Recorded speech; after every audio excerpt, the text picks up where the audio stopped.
Hello friends, आज हम बात करेंगे राजनीतिक विज्ञान का चैप्टर नंबर 5 राजनीतिक दल का इम्पोर्टेंट नोट्स, जो कि आपके एग्जाम के लिए इम्पोर्टेंट है। अब ध्यान से इस वीडियो को देखना और समझना। और अपने इस वीडियो को स्टार्ट करने से पहले आपको बता दे, इससे पहले जितने भी चैप्टर हैं उन सब का नोट्स बन चुका है और उसका लिंक डिस्क्रिप्शन में है, जहां से जाकर आप देख सकते हो। और अगर आप हमारे चैनल पर नए हो तो सब्सक्राइब कर लेना और वीडियो को लाइक कर लेना, क्योंकि हमारे चैनल पर एक से बढ़ के एक एनिमेशन वीडियो आते रहती है। चलिए इसी के साथ स्टार्ट करते हैं अपने नोट्स। हमारा पहला टॉपिक है राजनीतिक दल, क्योंकि चैप्टर का नाम ही है राजनीतिक दल, इसलिए हमें जानना जरूरी है।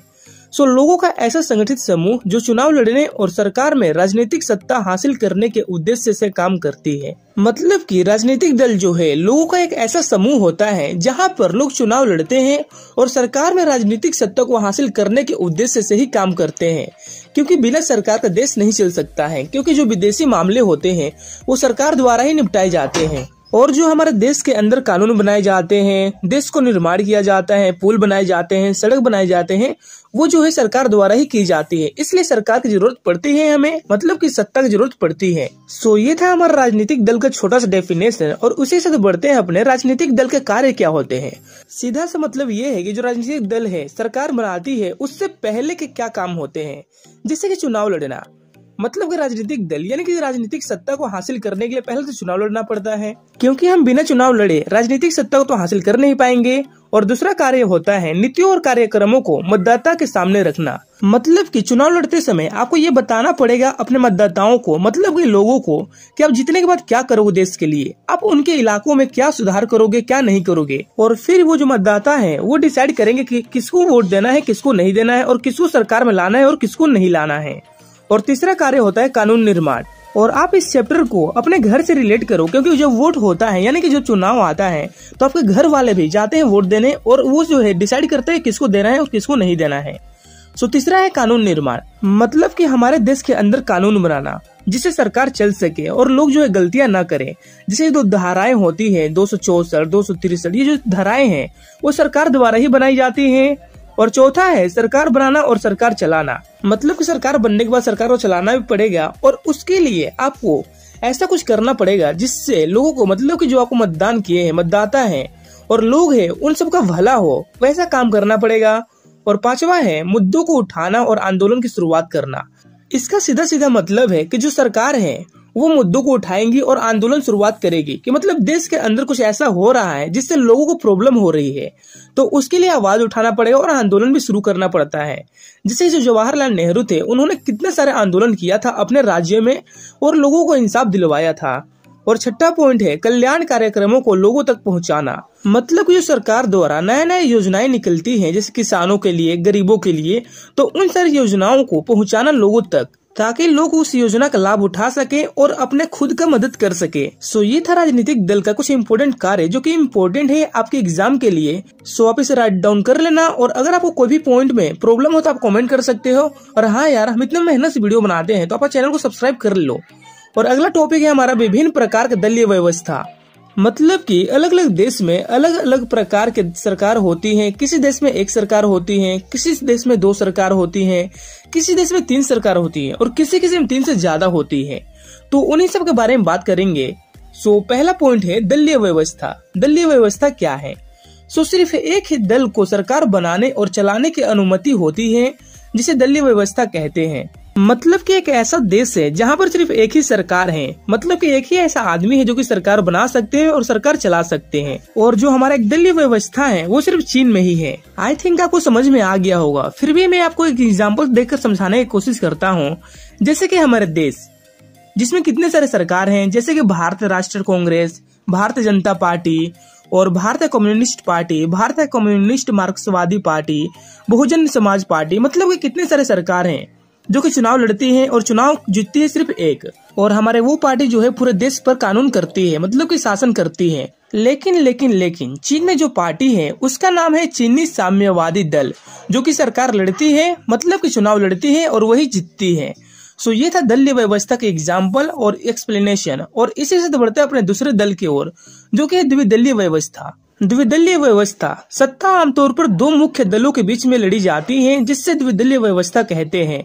मतलब कि द्विदलीय व्यवस्था में 2 लोग जो है 2 समूह चुनाव लड़ती हैं और उन्हीं में से दो में से कोई एक जीतती है और पूरे देश पर कानून करती है, मतलब कि शासन करती है। जैसे कि यूएसए मतलब कि अमेरिका और यूके, जो कि दो बेस्ट एग्जाम्पल हैं द्विदलीय व्यवस्था का, मतलब कि जो दोनों हैं वो अलग अलग देश है जो कि द्विदलीय व्यवस्था में आते हैं। और तीसरा है हमारा बहुदलीय व्यवस्था, मतलब कि बहुत सारे लोगों वाला समूह। जैसे कि जब कई दलों में राजनीतिक सत्ता पाने के लिए होड़ लगी रहती है तथा दो से अधिक पार्टी की सत्ता हासिल करने की संभावना रहती है, जैसे कि भारत, मतलब कि कोई ऐसा देश जहां पर कई दल, बहुत सारे लोग राजनीतिक सत्ता पाने के लिए चुनाव लड़ते हैं और वहां पर दो या दो से अधिक पार्टी को सत्ता हासिल करने की संभावना होती है।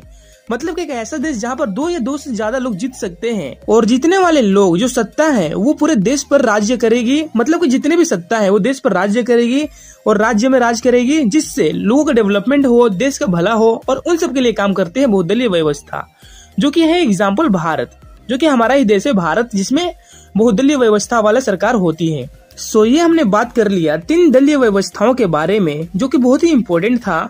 और अगला टॉपिक है हमारा दल बदल। दल बदल क्या कहलाता है, मतलब कि क्या होता है? किसी दल विशेष से विधायिका के लिए निर्वाचित होने के बाद प्रतिनिधि का इस दल को छोड़कर दूसरे दल में चले जाना दल बदल कहलाता है। मतलब कि अगर कोई विधायिका किसी एक दल में चुनी जा चुकी है, मतलब वो सिलेक्ट हो गई है, बट सिलेक्ट होने के बाद वो अपने उस ग्रुप को छोड़कर, मतलब कि दल को छोड़कर दूसरे दल में जाती है, उसे हम बोलते हैं दल बदल। मतलब कि मान लो कि अगर आप कहीं पर क्रिकेट खेलने जाते हो और आप किसी टीम के लिए सिलेक्ट हो चुके हो, मतलब मेरे टीम में, और अगर आप मेरे टीम को छोड़कर दूसरे टीम में जाते हो तो उसे हम बोलेंगे दल बदल। सो ये था दल बदल के मीनिंग, जिसके बारे में हमने बात कर लिया। और इसी के साथ बढ़ते हैं अपने अगले टॉपिक की ओर, जो कि बहुत ही इंपॉर्टेंट टॉपिक है। सो आप इसे देख लेना पहले अच्छे से और समझ लेना, और इसके बाद नोट डाउन कर लेना।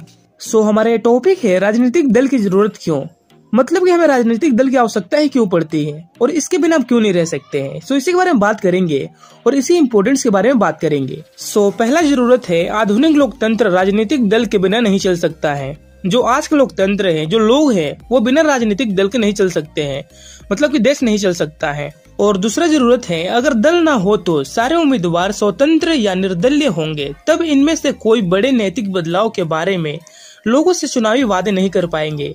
मतलब कि अगर राजनीतिक दल नहीं होगा तो जो उम्मीदवार है, जो दल है, मतलब कि जो सरकार है, वो स्वतंत्र और निर्दलीय होगी, जिसे किसी से डर नहीं होगा। और ये जो है बड़े बदलाव के लिए चुनावी वादे नहीं कर पाएंगे अगर जीत जाएंगे तो। और तीसरा जरूरत है देश कैसे चले, इसके लिए कोई भी उत्तरदायित्व नहीं होगा। मतलब कि देश में कोई बदलाव हो रहा है या नहीं हो रहा है, देश कैसे चल रहा है, उसके लिए कोई भी जिम्मेदार नहीं होगा, मतलब कि उत्तरदायित्व नहीं होगा। और पांचवा है चुने हुए प्रतिनिधि सिर्फ अपने निर्वाचित क्षेत्र में किए गए कामों के लिए जवाबदेह होंगे। मतलब कि जब राजनीतिक दल नहीं होगा तो जो चुने हुए प्रतिनिधि हैं सिर्फ अपने लिए, मतलब जो अपने क्षेत्र है, निर्वाचित क्षेत्र है जिसमें वो जीते हैं और जिसे उन्हें वोट दिए हैं, उन्हीं के क्षेत्र के विकास के बारे में सोचेंगे, ना कि दूसरे के क्षेत्र के बारे में। सो ये कुछ कंडीशन है जो बताता है कि राजनीतिक दल की जरूरत क्यों पड़ती है। सो ये कुछ इंपॉर्टेंट पॉइंट था जिसके बारे में हमने बात कर लिया, और इसी से बढ़ते हैं अपने अगले टॉपिक की ओर, जो कि है हमारा राष्ट्रीय राजनीतिक दल। क्योंकि जो दल होते हैं हमारे देश के अंदर 2 स्तर पर होती है, एक राष्ट्रीय स्तर पर और एक होती है क्षेत्रीय स्तर पर। सो पहले बात करते हैं राष्ट्रीय स्तर पर जो राजनीतिक दल होती है। सो जो राष्ट्रीय स्तर पर राजनीतिक दल होती है वो देश की सभी संघीय इकाई या अधिकांश इकाई में मौजूद होती है। मतलब कि जो राष्ट्रीय राजनीतिक दल है वो बहुत सारे कामों में उपस्थित होती है, मतलब कि मिली हुई होती है और उसी के द्वारा काम किया जाता है।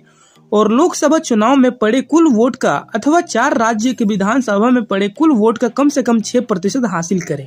मतलब कि अगर राष्ट्रीय राजनीतिक दल को स्थापित करना है तो लोकसभा में पड़े हुए जितना वोट होते हैं या 4 राज्यों में विधानसभा में जो जितने वोट पड़ते हैं उसमें से कम 6% हासिल करना ही पड़ेगा, तभी राष्ट्रीय राजनीतिक दल को स्थापित किया जा सकता है। और तीसरा पॉइंट, लोकसभा में कम से कम 4 सीटों पर जीत दर्ज करे। जो राष्ट्रीय राजनीतिक दल है वो स्थापित करने के लिए जो लोकसभा में सीट होता है उसमें से कम 4 सीटों पर जीत दर्ज होना ही चाहिए, तभी राष्ट्रीय राजनीतिक दल को स्थापित किया जा सकता है। सो ये हमारा राष्ट्रीय राजनीतिक दल के लिए 3 इम्पोर्टेंट पॉइंट था जिसके बारे में हमने बात कर लिया। और इसी के साथ बढ़ते हैं अपने अगले टॉपिक की ओर, जो कि हमारा क्षेत्रीय राजनीतिक दल। सो अभी हम बात करेंगे क्षेत्रीय राजनीतिक दल के बारे में। सो यह दल किसी क्षेत्र विशेष में तथा संघ की कुछ इकाइयों में उपस्थित रहती है। जो क्षेत्रीय राजनीतिक दल है वो ज्यादातर में नहीं, बल्कि जो उनके क्षेत्र का विशेष काम होता है या संघीय इकाई होती है, मतलब कि कुछ काम होता है ऐसा जो कि उनके क्षेत्र का होता है, तो उसी स्थान पर जो है उपस्थित होती है क्षेत्रीय राजनीतिक दल। और दूसरा इम्पोर्टेंट पॉइंट है राज्य विधानसभा में पड़े कुल मतों का 6% या उससे अधिक मत हासिल करे। जो क्षेत्रीय राजनीतिक दल है उसको स्थापित करने के लिए राज्य विधानसभा में जो वोट पड़ते हैं उसका कम से कम 6% हासिल करे या उससे अधिक हासिल करे, तभी क्षेत्रीय राजनीतिक दल को स्थापित कर सकती है। और तीसरा पॉइंट है किसी राज्य की विधानसभा में कम से कम 2 सीट पर जीत दर्ज करे। मतलब कि क्षेत्रीय राजनीतिक दल को स्थापित करने के लिए दूसरा कंडीशन जो है वो है किसी राज्य में जो विधानसभा में कुल सीट होती है उसमें से कम 2 सीट पर तो जीत होना ही चाहिए, तभी क्षेत्रीय राजनीतिक दल को स्थापित कर सकते हैं। सो ये कुछ इंपोर्टेंट पॉइंट था जो कि क्षेत्रीय राजनीतिक दल का है। सो अब क्षेत्रीय राजनीतिक दल और राष्ट्रीय राजनीतिक दल इन दोनों के बीच में डिफरेंसेस आते हैं। सो मैंने जो आपको दोनों टॉपिक में 3 पॉइंट्स बताया है वो आप लिख देना, आपको मार्क्स मिल जाएंगे। और अगला टॉपिक है हमारा राष्ट्रीय दल का दर्जा रखने वाले पार्टीज। मतलब कि हमारे देश के अंदर कुछ ऐसे पार्टीज होती है जिन्हें राष्ट्रीय दल पर मतलब कि राष्ट्रीय स्तर पर मान्यता प्राप्त होता है। जैसे कि 2017 में देश में 7 दल राष्ट्रीय स्तर पर मान्यता प्राप्त थे, लेकिन 2019 लोकसभा चुनाव के पश्चात 8 दल राष्ट्रीय दल का दर्जा रखते हैं। मतलब कि 2017 के दौरान हमारे देश के अंदर जो है 7 दल राष्ट्रीय स्तर पर मान्यता प्राप्त थे, लेकिन 2019 के लोकसभा में जो चुनाव हुआ था उसके बाद 8 हो गए। और हम वही 8 राष्ट्रीय दल का दर्जा रखने वाले पार्टियों के बारे में बात करेंगे। उनमें से पहला है हमारा भारतीय राष्ट्रीय कांग्रेस। सो हमारे भारतीय राष्ट्रीय कांग्रेस का स्थापना 1885 में हुआ था और ये जो पार्टी है सबसे पुरानी पार्टी है। मतलब कि सबसे पहले यही पार्टी का स्थापना हुआ था और ये जो है पिछड़ी वर्ग और अल्पसंख्यक समुदायों के हितों का पक्षधर है। मतलब कि ये जो पार्टी है पिछड़े वर्ग मतलब कि जो है कुछ ऐसे जाति होते हैं जो कि पिछड़ रहे हैं, यानी कि अपने देश के साथ नहीं चल रहे हैं, अपने समुदाय के साथ नहीं चल रहे हैं, तो वो जो है इन सबको सपोर्ट करती है। और वर्तमान में लोकसभा के प्रमुख विपक्षी दल मतलब कि जो हमारा भारतीय राष्ट्रीय कांग्रेस है वो प्रेजेंट टाइम में लोकसभा में विपक्षी दल का कार्य करती है, मतलब कि रोल निभाती है। सो ये था भारतीय राष्ट्रीय कांग्रेस से 4 इंपोर्टेंट पॉइंट जिसके बारे में हमने बात कर लिया। और इसी के साथ बढ़ते हैं अपने अगले टॉपिक की ओर जो कि है हमारा भारतीय जनता पार्टी। भारतीय जनता पार्टी क्या है, उसकी स्थापना कब हुआ था, उन सब के बारे में बात करेंगे। सो भारतीय जनता पार्टी की स्थापना 1880 में हुआ था। और दूसरा पॉइंट है भारत के प्राचीन इतिहासकार व मूल्यों से प्रेरित। मतलब कि जो भारतीय जनता पार्टी है वो भारत के प्राचीन इतिहासकार व मूल्यों से प्रेरित है। और संस्कृति राष्ट्रवाद में विश्वास, जो भारतीय जनता पार्टी है उसको संस्कृति राष्ट्रवाद में विश्वास था। और सभी के लिए सामान्य नागरिक संहिता, जो भारतीय जनता पार्टी है वो ये चाहती थी कि जो भारत के अंदर लोग रहते हैं उन सभी को सामान्य नागरिक संहिता मिले, मतलब वो सामान्य अधिकार मिले और किसी के साथ भेदभाव ना हो। और 5वां पॉइंट वर्तमान में शासन कर रहे एनडीए गठबंधन की नेता जो भारतीय जनता पार्टी है प्रेजेंट टाइम में मतलब कि अभी के टाइम में एनडीए गठबंधन की नेता है। सो हमारे ये भारतीय जनता पार्टी कुछ इंपोर्टेंट पॉइंट था जिसके बारे में हमने बात कर लिया और ये एग्जाम में अक्सर पूछे जा रहे हैं 1 या 2 मार्क्स में। सो आप इसे लर्न कर लेना। और अगला टॉपिक है हमारा बहुजन समाज पार्टी। बहुजन समाज पार्टी क्या है, उसकी स्थापना कब हुआ था, उन सब के बारे में बात करेंगे। सो बहुजन समाज पार्टी की स्थापना 1984 में हुआ था और आदिवासी, ओबीसी तथा धार्मिक अल्पसंख्यकों के हितों के पक्षधर। मतलब कि जो बहुजन समाज पार्टी है वो आदिवासी, ओबीसी मतलब जो छोटे वर्ग के लोग होते हैं और धार्मिक अल्पसंख्यकों के हितों के पक्षधर हैं। मतलब कि जिसकी संख्या कम है, कोई ऐसी जाति है जिसकी संख्या कम हो रही है, वो उन सबको सपोर्ट करती है। और तीसरा पॉइंट है हमारा साहू महाराज महात्मा फूले पेरियार रामास्वामी नायकर के विचारों से प्रेरित। मतलब कि हर व्यक्ति हर अपने लाइफ में किसी न किसी से प्रेरित होता है और उन्हीं के रास्तों पे चलता है। तो वैसे ही बहुजन समाज पार्टी जो है साहू महाराज महात्मा फूले पेरियार रामास्वामी नायकर से प्रेरित थी। और चौथा पॉइंट है दलित व पिछड़ी वर्गों के हितों की रक्षा के लिए तत्पर। मतलब जो बहुजन समाज पार्टी है जो दलित है, पिछड़ी वर्ग है, मतलब कि ऐसे वर्ग जिनका समुदाय से लेन देन नहीं है, मतलब कि हमारे समुदाय से बाहर रहते हैं, उन सबको जो है सपोर्ट करती थी बहुजन समाज पार्टी। सो ये कुछ इंपोर्टेंट पॉइंट था जो कि बहुजन समाज पार्टी के हैं और इसमें से कोई 1 मार्क्स का क्वेश्चन भी पूछा जा सकता है एमसीक्यू में। सो आप इसे लर्न कर लेना क्योंकि बहुत ही इंपॉर्टेंट है ये। सो चलिए ये तो हमने बात कर लिया और बढ़ते हैं अपने अगले टॉपिक की ओर जो कि है हमारा भारतीय कम्युनिस्ट पार्टी। भारतीय कम्युनिस्ट पार्टी क्या होती है? सो इसका स्थापना 1925 में हुआ था। जो भारतीय कम्युनिस्ट पार्टी है उसका स्थापना 1925 में हुआ था और मार्क्सवादी, लेनिनवादी, धर्मनिरपेक्षता तथा लोकतांत्रिक विचारधाराओं में विश्वास रखती थी ये लोग। और तीसरा पॉइंट है सांप्रदायिक और अलगाववादी ताकतों के विरोधी। मतलब कि हमारे समाज में आज भी ऐसे कुछ लोग हैं जो अपने पावर को दिखाते हैं।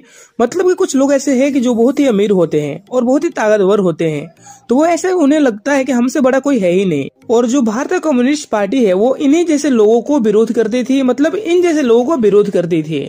और चौथा पॉइंट है कामकाजी वर्ग, किसान तथा गरीबों के हितों की रक्षा के लिए संसदीय लोकतांत्रिक व्यवस्था में पूर्ण विश्वास। मतलब जो भारतीय कम्युनिस्ट पार्टी है उसको ये विश्वास था कि संसदीय लोकतांत्रिक व्यवस्था जो है कामकाजी वर्ग, किसान और गरीबों का हेल्प करेगा और उनका मदद करेगा। सो ये भारतीय कम्युनिस्ट पार्टी का कुछ इंपॉर्टेंट पॉइंट था जिसके बारे में हमने बात कर लिया। और इसी के साथ बढ़ते हैं अपने अगले टॉपिक की ओर, जो कि है हमारा भारतीय कम्युनिस्ट मार्क्सवादी पार्टी, जिसके बारे में बात करेंगे और इसकी स्थापना कब हुआ था इसके बारे में बात करेंगे। सो हमारे भारतीय कम्युनिस्ट मार्क्सवादी पार्टी का स्थापना 1925 में हुआ था।